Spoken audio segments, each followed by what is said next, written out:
अस्सलामुअलैकुम dear viewers, क्या हाल है। उम्मीद है आप सब खैरियत से होंगे।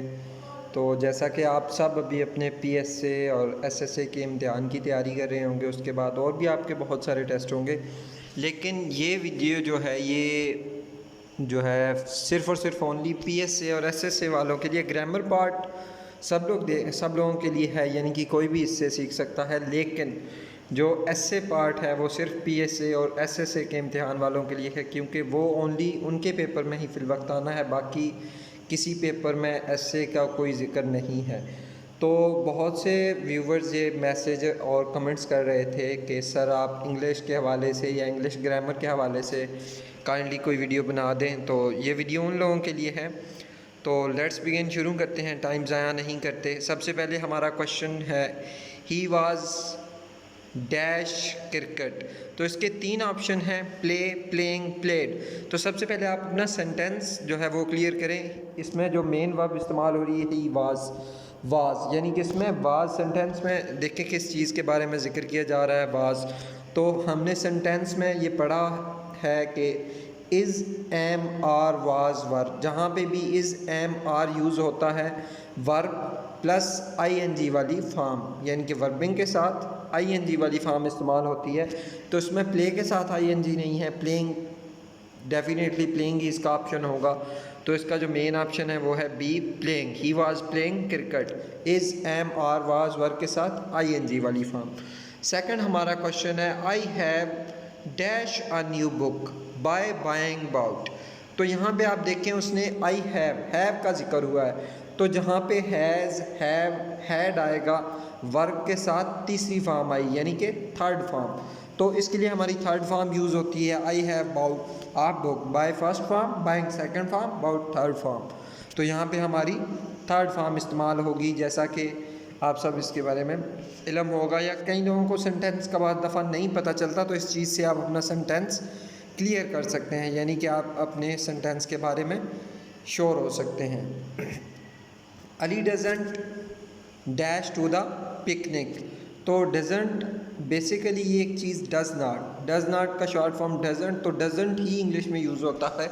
Ali doesn't dash to the picnic.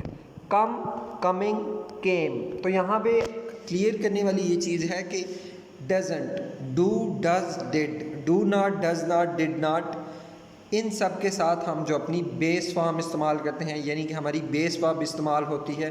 तो बेस वर्ब हमारी कौन सी होगी? पहली फॉर्म कम, कमिंग, केम, कम, केम, केम, ठीक है, उसके साथ हमारी come is the base form. Ali doesn't come to the picnic.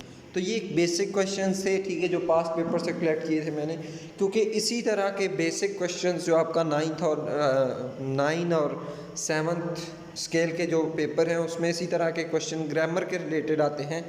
अगर इसमें आपको कोई कन्फ्यूजन है तो वो भी आप पूछ सकते हैं या क्लियर कर सकते हैं। तो मेन चीज़ जो इंग्लिश की इस चीज़ में आपका फोकस होना चाहिए कि 20 मार्क्स का आपका एस्से आने वाला है, यानी कि आपका 20 नंबर का एस्से आने वाला है, मोस्ट इम्पोर्टेंट एस्से, ठीक है। तो उसके लिए मैंने आपके बहुत सारे ऐसे जो है वो क्लियर किए हैं एक ही टॉपिक के अंदर, यानी कि मल्टी टॉपिक ऐसे करके उसको क्लियर किया है।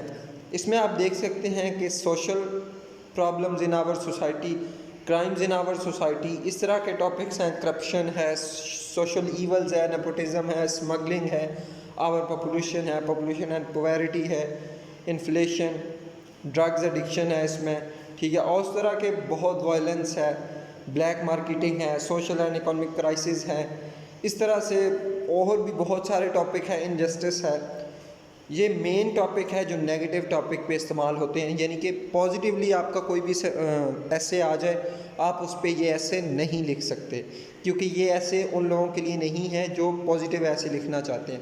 वो आपने खुद से प्रिपेयर करने हैं या आपने खुद से याद करके जाने हैं, ये ऐसे आप नहीं लिख सकते। अगर आपका नेगेटिव टॉपिक, कोई भी नेगेटिव टॉपिक, इवन के इनमें से हट के भी कोई नेगेटिव टॉपिक आ जाता है या आपको श्योरिटी है कि ये नेगेटिव टॉपिक ऐसे है, तो आप इस पे वो ऐसे लिख सकते हैं बग़ैर किसी भी टेंशन लिए, किसी भी तरह की परेशानी किए, आप इस पे वो टॉपिक लिख सकते हैं, क्योंकि ये एक नेगेटिव टॉपिक्स को मिला के ही ये कैसे बनाया गया है।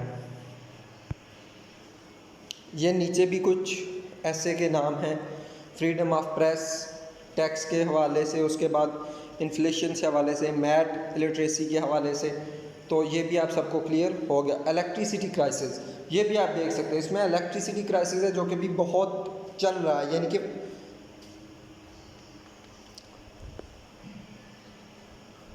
जिस चीज़ का भी एक ट्रेंड चल रहा है कि इलेक्ट्रिक क्राइसिस क्या है, इलेक्ट्रिसिटी क्राइसिस क्या है। ठीक है, ये भी आपका आ सकता है, मोस्ट इम्पोर्टेंट ये भी आपका टॉपिक हो सकता है। आप ये आउटलाइन आप कैंसिल कर दें, ये आपको लिखने की ज़रूरत नहीं है। Introduction, second, third, fourth, fifth, ये मैंने आपको वैसे क्लियर करने के लिए लिखी हैं ये 6 लाइन। ये आप बेशक ना लिखें, क्योंकि यहाँ पे आप कोई ग्रेजुएशन का पेपर नहीं दे रहे जो आपका पंजाब यूनिवर्सिटी ने चेक करना। ये बेसिक्स एक चीज़ है, बेसिक्स आपका होगा, तो इस पर आप देख सकते हैं। तो लेट्स बिगिन, आपका ऐसे शुरू करते हैं।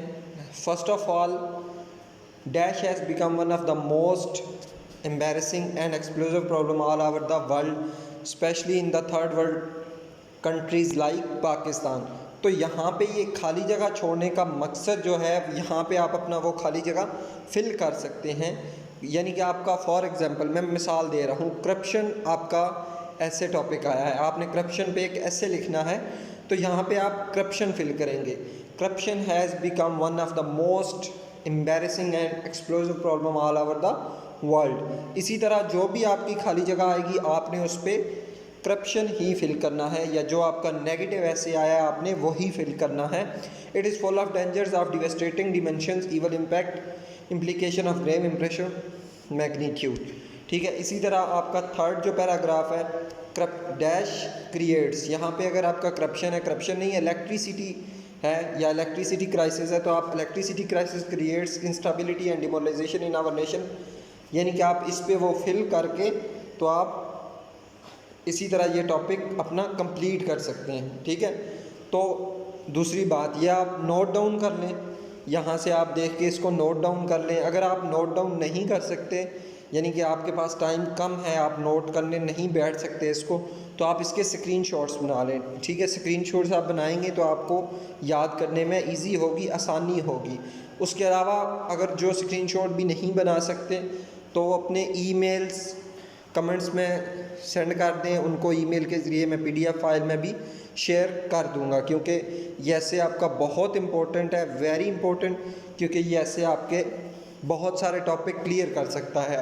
खुदा करे आपका नेगेटिव टॉपिक पे ऐसे आ जाए तो ये ऐसे आप लिख सकते हैं बगैर किसी टेंशन के। तो ये आप इसका देख सकते हैं, हमने ऊपर क्रिएट्स तक क्लियर किया था। उसके नीचे वाला आप पैराग्राफ देख सकते हैं, if corruption creeps in society it eats into its vitals and soon order its inner strength. ये वाला पैराग्राफ आपने लिखना है, lawlessness become order of the day indiscipline due to poverty, ये आपका पैराग्राफ आ जाता है। उसके बाद its creates conflict and confrontations, ये वाला आपका पैरा आ जाता है। उसके बाद आपके लास्ट 2 पैराग्राफ जो ये हैं, यहाँ तक आपका ऐसे है ह्यूमन इंटर्स तक, ये आपने ऐसे लाजमी याद करना है। इंशाअल्लाह ताला ये आपका ऐसे पेपर में ज़रूर आएगा, क्योंकि नेगेटिव टॉपिक ऐसे के बहुत ज़्यादा चांसेस होते हैं। तो YouTube चैनल को सब्सक्राइब करना बिल्कुल ना भूलिएगा, क्योंकि टाइपिंग के हवाले से आपकी इंग्लिश टाइपिंग भी होनी है और उर्दू टाइपिंग भी होनी है। इंशाअल्लाह ताला टाइपिंग के हवाले से भी मैं वीडियो आपसे शेयर करूंगा कि आपने किस तरह टाइपिंग करनी है, किस तरह क्लियर करनी है। YouTube चैनल को सब्सक्राइब करना बिल्कुल ना भूलिएगा। वीडियो देखने का बहुत शुक्रिया। मिलते हैं नेक्स्ट वीडियो में, तब तक के लिए अल्लाह हाफ़िज़।